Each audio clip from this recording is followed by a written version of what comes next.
네, 안녕하세요. 하프 모의고사 97회차 해설 강의 시작하겠습니다. 제가 지금 휴가를 와 있습니다. 휴가를 2월 26일부터 3월 3일까지 휴가를 나와 있고요. 지금 휴가지에서 녹음을 하고 있어요. 뭐 그렇다고 우울하거나 그러진 않습니다. 또 낮에 잘 놀고 저녁 때 이렇게 또 해설 강의 촬영하면 돼요. 촬영이 아니라 해설 녹음이죠. 녹음하면 되는 거니까. 오늘 문제가 그렇게 아주 어렵진 않았던 것 같아요. 되게 좀 무난했었고 빨리빨리 진행하겠습니다. 제가 지금 휴가 왔다고 뭐 하기 싫다고 빨리빨리 진행한다는 얘기가 아닙니다. 1번부터 볼게요. 개인적 공권에 대한 설명으로 옳은 것을 물어보고 있습니다. 동그라미 1번이요. 행정 개입 청구권은 현행법상 의무 이행 소송을 통해서 행사될 수 있다. 의무 이행 소송은 현행법상 인정하지 않고 있죠. 의무 이행 소송을 인정하게 되면은 권력 분리 원칙에 반할 소지가 있어요. 그래서 인정되지 않고 있고. 그럼 행정 개입 청구권 어떤 방법으로 인정되는 거죠? 거부 처분 취소 소송을 제기해서 인용 판결을 받으면 거기에 따라 재처분 의무가 발생하잖아요. 그 재처분 의무에 이행하는 방법으로. 또 만약에 행정 개입 청구권이 발생했음에도 불구하고 행정청이 의무를 이행하지 않는다. 자, 이런 경우에는 국가배상 청구 소송을 해결하는 방법. 좀 간접적인 방법으로 구제를 하고 있죠. 동그라미 2번이요. 처분의 근거가 재량 규정으로 되어 있는 경우에는 공권이 성립될 수 없다. 처분의 근거가 재량 규정인 경우에도 상대방에게 뭐가 인정됩니까? 무하자 재량 행사 청구권이 인정되죠? 동그라미 3번이요. 헌법상의 모든 기본권은 법률에 의해서 구체화되지 않더라도 재판상 주장될 수 있다. 기본권은 여러분 뭐 최상적 기본권과 구체적 기본권 이렇게 구분하기도 하는데 우리가 이해하기 쉬운 방법은 자유권적 기본권과 사회권적 기본권 이렇게 보시면 돼요. 자유권적 기본권은요. 내가 자유롭게 할 수 있도록 방해하지 말란 얘기죠. 그렇기 때문에 구체적인 성격을 갖고 있어요. 법률에 의한 구체화가 있으면 좋겠지만 법률에 의한 구체화 없이도 헌법 규정만으로도 법률상 이익으로 인정받아요. 반면에 인간다운 생활을 할 권리 같은 뭐 사회권적 기본권, 사회적 기본권 같은 경우에는 법률에 의한 구체화가 없으면요 이걸 주장할 수가 없죠. 그렇기 때문에 이런 경우에는 법률에 규정되어 비로소 법률상 이익으로 보장받는다는데요. 동그라미 4번이요. 처분의 직접적인 근거 법규뿐만 아니라 관계 법규도 사익보호성을 인정하는 경우에는 공권이 될 수 있다. 이거 어떤 사례 기억나는 거 없으세요? 속리산에서 뭐 속리산 용화 집단 시설 구역인가? 속리산 국립공원 내에서 리조트를 건설하려고 그랬어요. 리조트를 건설하게 되면 인근 주민이 피해를 보겠죠. 그런데 리조트 건설 허가가 자연공원법에 따라서 허가가 이루어졌거든요. 자연공원법은 사익보호성을 규정하고 있지 않아요. 그런데 해당 리조트 개발이 환경영향평가 대상 사업이에요. 그럼 어떤 법이 적용됩니까? 환경영향평가법도 적용되죠. 환경영향평가법이라는 관련 법률에 따라서 뭐가 인정된다? 법률상 이익이 인정된다. 그다음 2번 보겠습니다. 행정행위 부관에 대한 설명으로 옳지 않은 것을 물어보고 있어요. 동그라미 1번 선죠. 수익적인 행정처분에 있어서 법령에 특별한 규정이 없더라도 그 부관으로서 부담을 붙일 수 있으며 여기까지 슬래시 해보시게 되면요 여러분 부관을 붙일 수 있는지 관련돼서 여러분 기속행위와 재량행위 나눠지죠. 기속행위의 경우에는 명문의 근거 규정이 있는 경우에만 부관을 붙일 수 있지만 재량행위의 경우에는 명문의 근거 규정이 없더라도 가능하잖아요. 여기서 수익적인 행정처분이라는 게요. 재량 행위인 수익적인 행정처분을 말합니다. 그렇게 이해를 하셔야 돼요. 이게 판례 문구거든요. 판례 문구인데 판례 문구 앞에 보게 되면은 당해 수익적인 행정처분이 재량 행위라고 나와 있어요. 출제 교수가 그 부분을 생각하지 않고 그냥 수익적인 행정처분 이것만 가져오다 보니까 우리가 오해될 소지가 있는데 동그라미 1번 선지 앞단 부분은요. 재량 행위의 경우에는 명문의 근거 규정이 없더라도 부관을 붙일 수 있다. 그 의미로 이해를 하시면 됩니다. 뒷부분이요. 상대방과 협의해서 부담의 내용을 협약의 형식으로 미리 정한 다음에 부과할 수도 있죠. 일방적으로 부관을 부과하는 것도 가능하지만 협약의 형식으로도 할 수 있다. 동그라미 2번이요. 행정행위 보관 중에서 부담은 별도의 독립된 처분이죠. 오케이. 그러니까 별도의 처분이니까 항고소송의 대상이 될 수 있죠. 동그라미 3번이요. 면허 처분을 함에 있어서 그 면허의 유효 기간을 1년으로 정했다 그랬어요. 그럼 이때 1년이라는 기간 정한 건 무엇에 해당합니까? 기한에 해당하죠. 그렇기 때문에 기한 만에 취소를 구하는 건 허용되지 않죠. 보관 중에서 부담의 경우에만 독립쟁송 가능성이 있잖아요. 동그라미 4번이요. 행정청이 수익적인 행정처분을 하면서 부과한 부담이 처분 당시 법령을 기준으로 적법했대요. 그럼 적법한 거죠. 그 뒤에 부담의 전제가 된 주된 행정처분의 근거 법령이 개정되어서 앞으로는 부관을 못 붙이게 됐대. 그럼 앞으로 부관을 새로운 부관을 못 붙이는 거지. 당해 처분 당시에 적법했으면요. 그 뒤에 사정 변경이 있다고 할지라도 여전히 적법한 부관 부담이 되는 겁니다. 문제 3번이요. 인허가 의제에 대한 설명으로 옳지 않은 것은 동그라미 1번이요. 인허가 의제는 관련 인허가 행정청의 권한을 제한하거나 박탈하는 효과를 가진다. 맞죠, 여러분? 주된 인허가가 있고 부수적인 인허가가 있으면요. 주된 인허가 행정청이 부수적인 인허가 행정청의 권한을 가져가 버리는 거죠. 이렇게 가져가 버리면 어떻게 돼요? 법령의 근거가 있어야지만 가능하죠. 동그라미 2번이요. 국토의 계획 및 이용에 관한 법률에 따라서 개발 행위 허가가 의제가 되는 건축법상 건축허가래요. 건축허가를 받게 되면은 개발 행위 허가까지 의제가 된다는 얘기죠. 이때 그럼 여러분 해당 행정청 입장에서는요. 건축법의 요건을 충족했는지 여부뿐만 아니라 국토계획 이용에 관한 법률상 개발 행위 허가의 요건을 충족했는지 여부도 심사를 해야 됩니다. 그 심사해 본 결과 개발 행위 허가 기준에 부합하지 않는다. 그럼 건축 허가 자체를 거부하는 거죠. 동그라미 3번이요? 동그라미 2번과 동그라미 3번 비교를 하셔야 돼. 동그라미 2번의 경우 그때 상대방은요.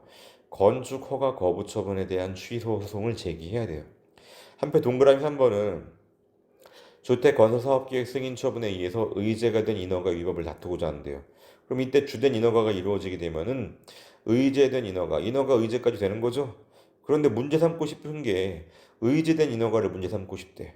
주된 인허가가 아니라 의제된 인허가가 문제가 있단 말이에요. 그럼 의제된 인허가에 대한 취소 소송 제기하는 거죠.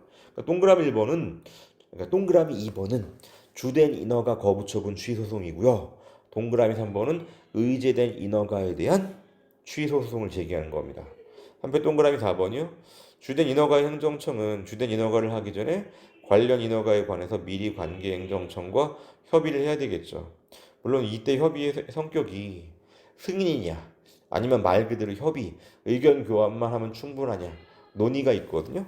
그렇더라도 뭐 어떤 견해에 따르더라도 미리 관련 인허가 행정청과 협의해야 된다는 그러니까 사전에 협의가 필요하다는 이 말 자체는 맞습니다. 물론 여러분 예외적으로 사전 협의가 안 필요한 경우도 있죠. 어떤 경우입니까?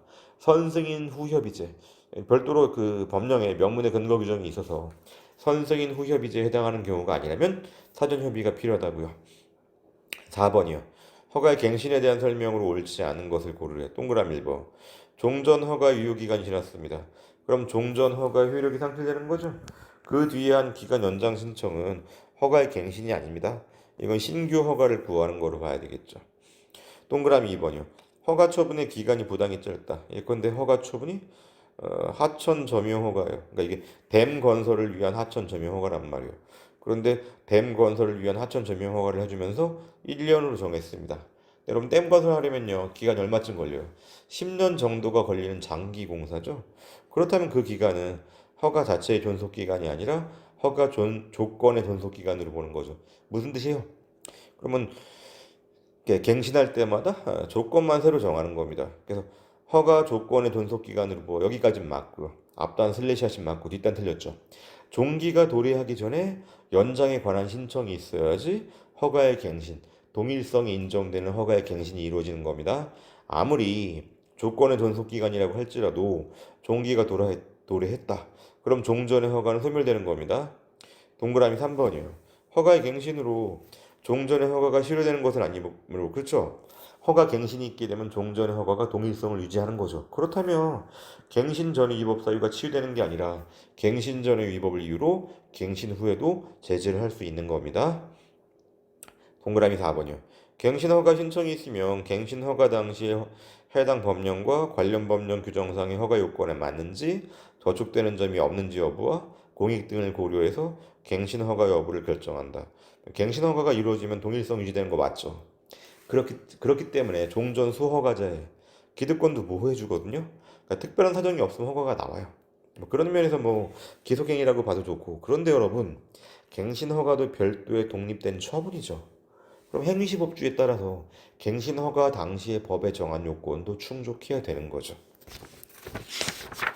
자, 5번 넘어가겠습니다. 공법상 계약에 대한 설명으로 옳지 않은 것을 고르래요. 동그라미 1번. 수익적인 행정처분을 할 때 행정청은 부담을 부과하기 전에 상대방과 협의하는 방식으로 미리 정한 다음 행정처분을 하면서 부담을 부과할 수도 있다. 이게 부담 부과할 때 일방적으로 하는 것도 가능하지만 오히려 상대방의 협조를 이끌어내려면요. 협의하는 방식으로 협약의 형식으로 하는 게 오히려 그 협조를 이끌어내는데 더 원활하겠죠. 그렇기 때문에 협약의 방식도 가능하다. 뭐 동그라미 2번과 3번은 같은 맥락이죠. 지방 전문직 공무원 채용 계약, 공법상 계약이죠. 그렇기 때문에 그 해지 의사 표시에 대해서 공법상 당사자 소송으로 의사 표시의 무효 확인을 구할 수 있고요. 동그라미 3번 광주광역시 문화예술관장, 이게 시립합창단원인가 그랬을 겁니다. 그 단원 위촉은 공법상 계약이죠. 그럼 그 자르는 것도요. 공법상 계약이 해지고 역시 당사자 소송. 동그라미 4번이요. 중소기업 기술혁신 촉진법상 중소기업 정보화 지원 사업에 따른 지원금 출연을 위해서 중소기업청장이 체결하는 협약. 여기 협약이라고 썼죠. 판례 보면요. 협약이 사법상 계약인 협약도 있고요. 공법상 계약인 협약도 있고 처분인 협약도 있어요. 실무상 용어만 놓고 보면 알 수가 없어요. 개개의 판례사항을 여러분들이 기억하셔야 돼요. 그래서 이때 중소기업청장이 체결하는 협약은 공법상 계약입니다. 그렇다면 그 협약의 해지도 역시 공법상 계약에 해당하고 따라서 소송도 당사자 소송으로 가는 거죠. 공부하는 팁을 알려드리면요. 처분이라고 하면 우월한 공권력 행사, 무언가 무서워야 되겠죠. 중소래 중소. 짝단 뜻이잖아. 별로 무서워 안 무서워? 안 무섭단 말이지. 그렇기 때문에 공법상 계약이다. 이렇게 어거지라도 기억해 놓으세요. 6번이요. 정보 공개에 대한 설명 중 옳지 않은 것을 고르래요. 판례에 따르면 청구인이 공공기관에 대해서 정보 공개를 청구했다가 거부 처분을 받은 것 자체가 법률상 이익의 침해에 해당한다. 왜 그렇죠? 정보 공개 청구권은요. 헌법상 알 권리에 터잡아 모든 국민에게 인정돼요. 해당 정보와 직접 관련이 있는 국민에게 한정되는 게 아니라 모든 국민에게 인정되는 권리이기 때문에 거부당한 것 자체가 헌법상 알 권리라는 법률상 이익의 침해입니다. 동그라미 2번이요. 정보공개 거부 처분 후 대상 정보가 폐기되었다. 그러면 정보공개 거부 처분 취의 소송 제기하는 게 실익이 없죠? 그럼 소의 이익 판결로 각하가 되는 거죠. 다만 해당 정보를 폐기해서 더 이상 존재하지 않다는 점에 대해서는요. 해당 공공기관에게 입증 책임이 있습니다. 6번 동그라미 3번은 좀 낯선 선지이긴 해요. 공공기관은 공개 대상 정보가 제3자와 관련이 있다고 인정하면 제3자에게 지체 없이 통지하여야 하며 언더라인 쳐보세요. 기속행위예요. 그리고 이때 제3자의 의견을 들어야 한다가 아니라 들을 수 있다입니다. 의견을 듣는 건 재량행위예요. 그리고 제3자는 야 나와 관련된 정보를 왜 공개해? 반대할 수 있겠죠. 그럼 통지일로부터 즉 통지받은 날로부터 3일 이내에 비공개 요청을 해야 됩니다. 3일이라는 기간이 상당히 짧아요. 이렇게 3일의 기간이 짧은 경우가 좀 드물거든요. 이 기간 정도는 또 기억해 둡시다. 자, 그리고 동그라미 4번. 대통령의 사면권 행사는 고도의 정치적인 행위이므로 통치행위죠. 여기까지는 맞아요. 근데 그 정보의 공개가 사면권 자체를 부정하게 될 위험이 있고 해당 정보의 당사자들의 사생활의 비밀도 침해할 우려가 있기 때문에 비공개 사유다. 그렇지 않다고 봤습니다. 사면권의 적정한 행사라는 공익이 있어요. 코멘트 한번 보세요. 그리고 사면 대상자의 사생활의 비밀과 자유. 뭐가 더 중요하다고 본 겁니까? 이땐 사익보다 공익이 훨씬 더 중요하다고 본 거예요. 사면 관련된 자료를 공개 안 하게 하면요. 사면이라는 게 죄 지은 사람 죄를 없애주는 거란 말이죠. 악용될 소지가 있죠. 사면권의 적정한 행사라는 공익에 비추어 볼 때 사면 관련된 자료는 공개 대상입니다. 자, 문제 7번 볼게요. 다음 글이 설명하고 있는 것은 경미한 교통법규 위반자로 하여금 여기 경미한이란 말만 보게 되면요. 이게 행정질서버린 과태료를 의미하는 것일 수도 있고 통고처분의 대상인 범칙금일 수도 있어요. 여기까지 보면 몰라요? 형사처벌 절차에 수반되는 심리적인 불안, 시간과 비용의 소모, 명예와 신용의 훼손 등 여러 불이익을 당하지 않고 그 다음에 키워드가 나와 있죠. 범칙금이죠. 범칙금 언더라인. 범칙금 납부로서 위반 행위에 대한 제재를 신속 간편하게 종결할 수 있도록 해주며 범칙금 내고 나면 더 이상 처벌하지 않거든요. 그리고 범칙금 내는 건요 전과도 아닙니다. 교통법 위반 행위가 홍수를 이루고 있는 현실에서 행정공무원에 의한 전문적이고 신속한 사건 처리를 가능하게 하고 검찰 및 법원의 과중한 업무 부담을 덜어준다. 무엇에 대한 설명이라고요? 범칙금에 대한 통고 처분입니다. 동그라미 1번 행정질서벌 아니라고요. 행정질서벌이면 뭐라고 나왔겠어요? 과태료 이렇게 용어가 나왔겠죠. 자, 8번 보겠습니다. 갑은 A 행정청에 허가 신청을 했는데 거부되었고 이에 대해서 거부처분 취소 소송을 제기해서 인용 판결이 확정되었다. 그럼 무슨 력이 발생해요? 기속력이 발생하죠. 그럼 기속력에 따라서 무슨 의미가 발생합니까? 재처분 의무죠. 기속력의 3대 의무가 반재결, 반복금지 의무, 재처분 의무, 결과 제거 의무거든요. 근데 거부처분의 경우는 재처분 의무예요. 거절제 이렇게 기억하시면 편합니다.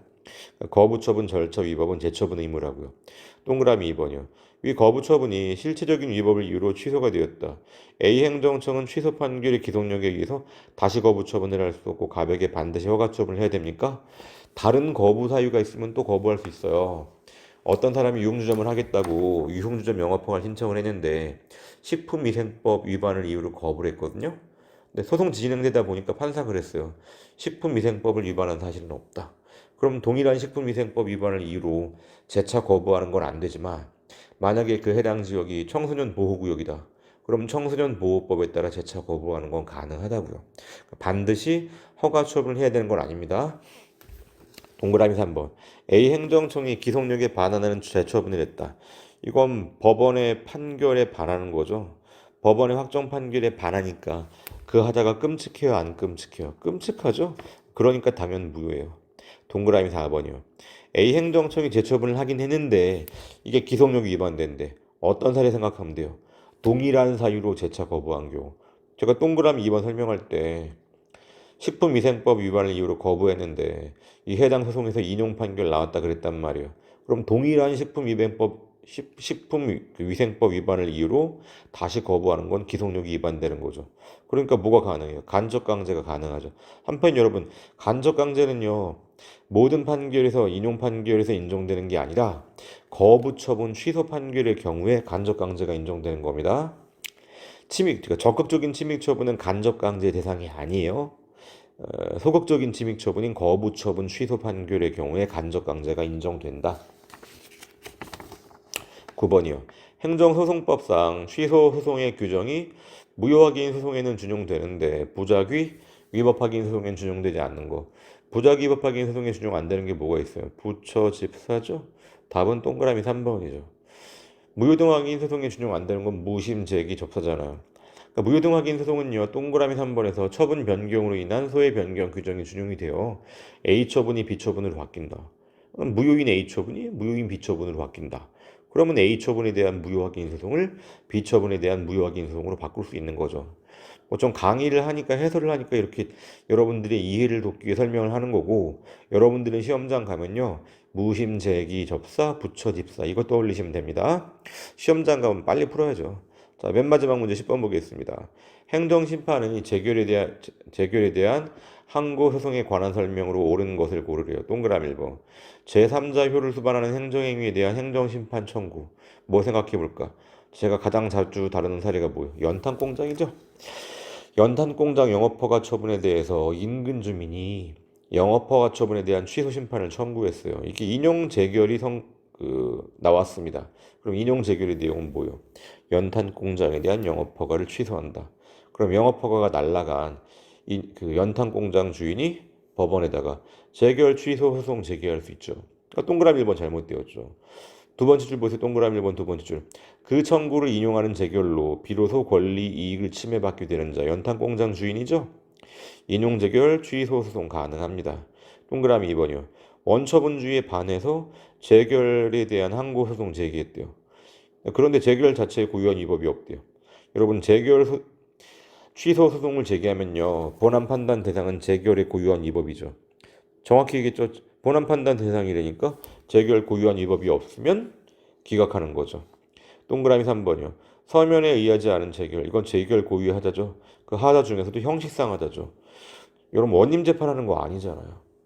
행정심판위원회에서 행정심판할 때 재결서는요. 서면으로 써야 됩니다.